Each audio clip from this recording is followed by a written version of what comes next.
your planer boards, they track off the side of the boat. They'll run out 100 foot off the side of the boat on each side, and then we'll run our fishing lines out to desired depth. We'll hook a rubber band around the line, cinch it tight, hook a clip onto it, snap it onto that line, and we'll send it out, and it staggers our lines from the board to the boat. Kind of gives us a wider path to try and catch some fish here.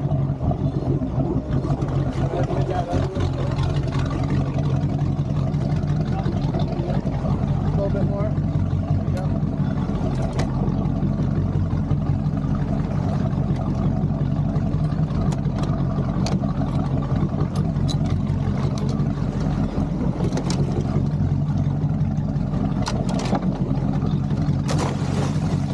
These out before I put my trolling bags in.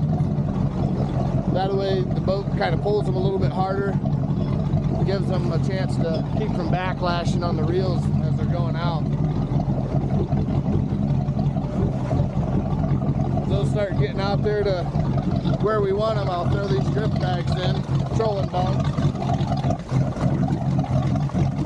That just controls our speed. Allows us to slow way down to 1-1 when the water's cold, 1-2, and as fast as 3 miles an hour when the water temperatures warm up. We run them anywhere from 75 to 100 feet. Yep. When it's shallower water, I like to run them out a little further. It spooks the fish when the boat goes over top. A lot of times when you're fishing shallow water, and a lot of times they're halfway up the water column. So if you're fishing 15 foot of water, you know, a lot of times there can be 7-8 foot of water. Right. So get them out away from the boat and gives you a little bit better chance of hooking up with them. That's good on that other board hoist. So here we'll throw these bags in.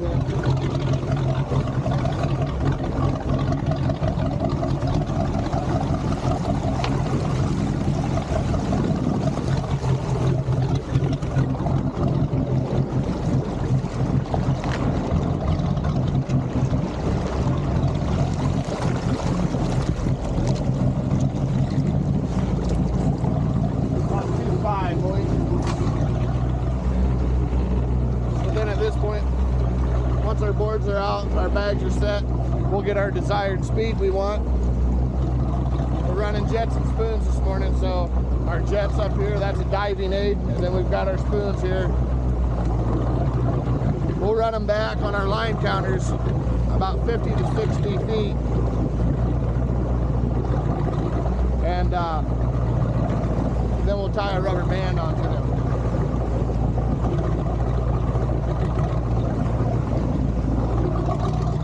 Deep water are we in today? Starting off in 24, 25 foot, and we'll end up at 26, 27. So once my line counters hit in between 55 and 60 feet, I can just get a hold of the tip. We'll half hitch this rubber band around the line, which essentially you just go around the line, back through the rubber band, and it holds on to it. Now what that does is it keeps that jet diving at that depth. So 56 feet is what we ran this. This will stay 60 feet, 56 feet from that line at any given time.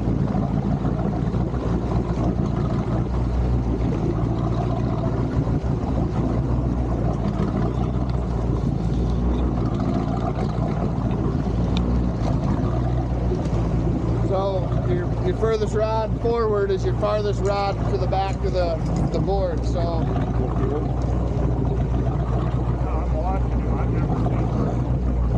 how this works is when you catch one on number one and we have all of our rods set up, he's got to come up and over top of the rest of the rods in order to be off that line and clear everything. So you'll actually you have to pop the clip off the line from time to time if the fish doesn't strike it hard enough.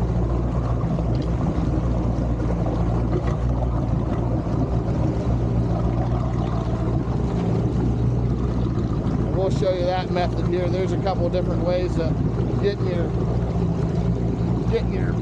clip unhooked from the the line. And it's very important. It's probably one of the most important things of this whole big board trolling, is to get them off of that line before you start reeling.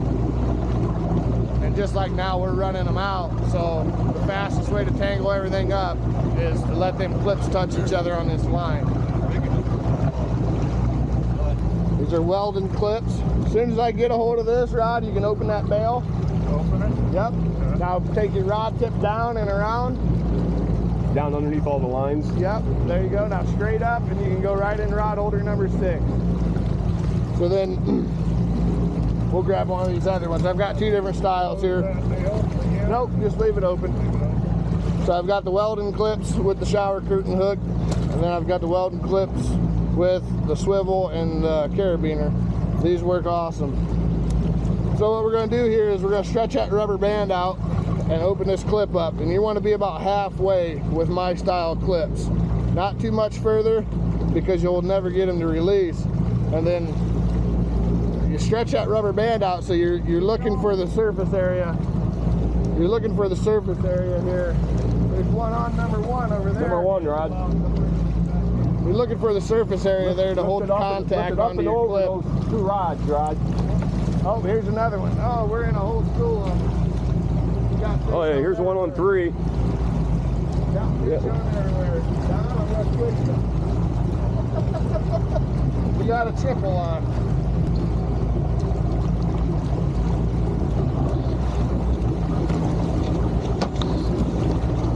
This is good advertisement. Yeah.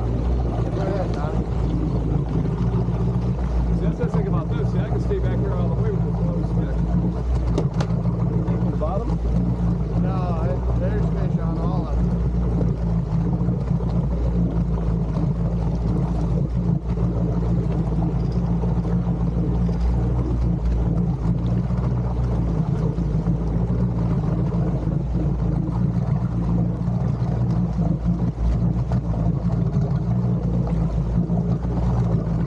You want another net back? Right, put the reel up on top.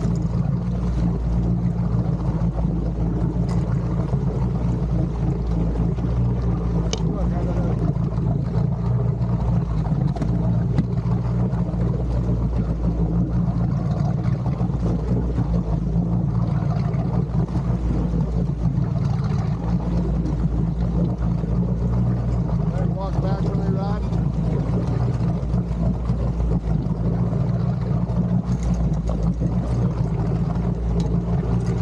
Flip it right out of the net.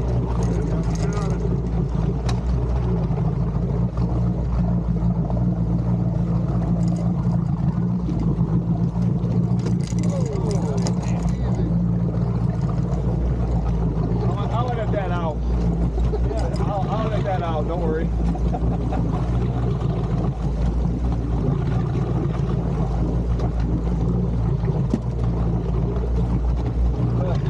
When the board gets slick.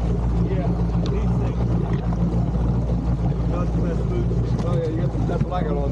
Yeah, that clip's right and flat, the third one down. So Oh, yeah. it's laying flat, so Yep. it's got that jet pulled clear to the top.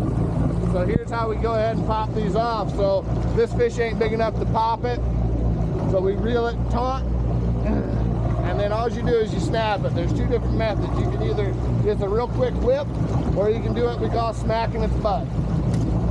Just like that. And then all you're doing is getting it tight. You're letting that slack get tight out of there, and you're gonna clear your inside rods, and then you just bring your fish right on in. Like I said, this one's not very big, so we won't net this guy. We'll just bring him right on in here and show you what we got.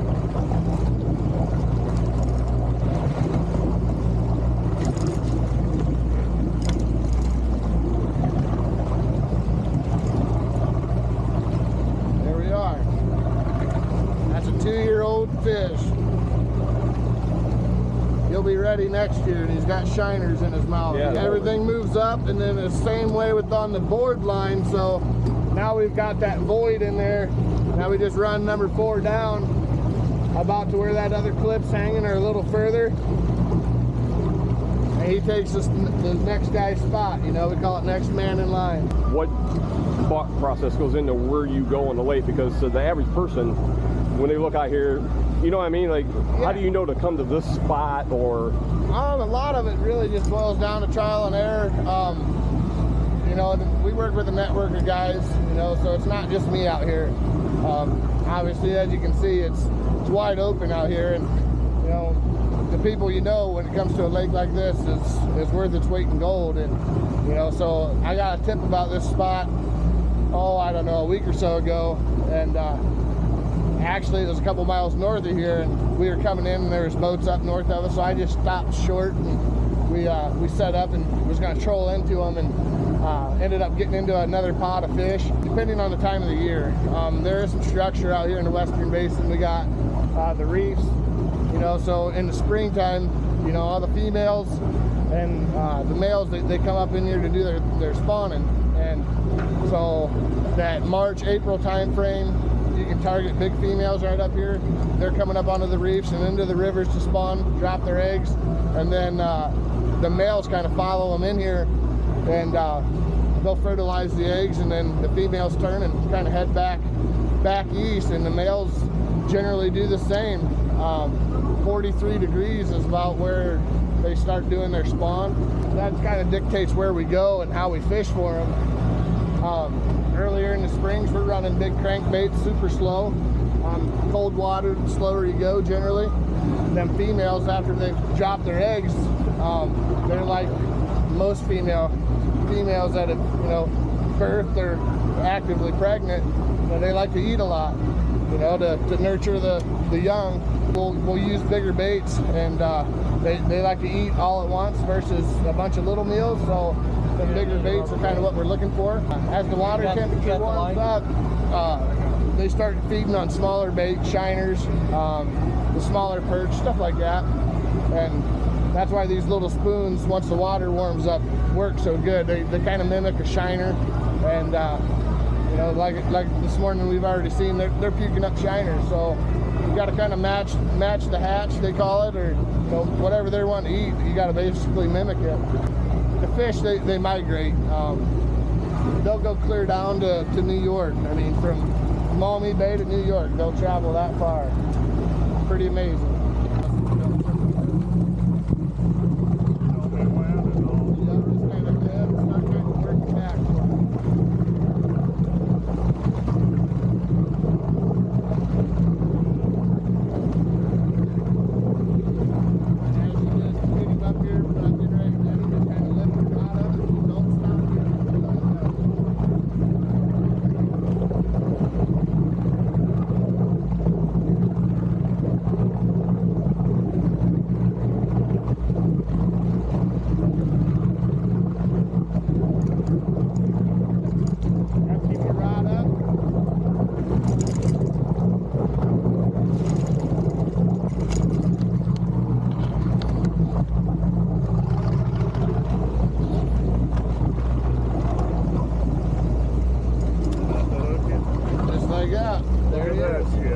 I like it. Didn't take long to do that. It's gonna pitch us right back in the water. So if you just follow it, yep. You got it.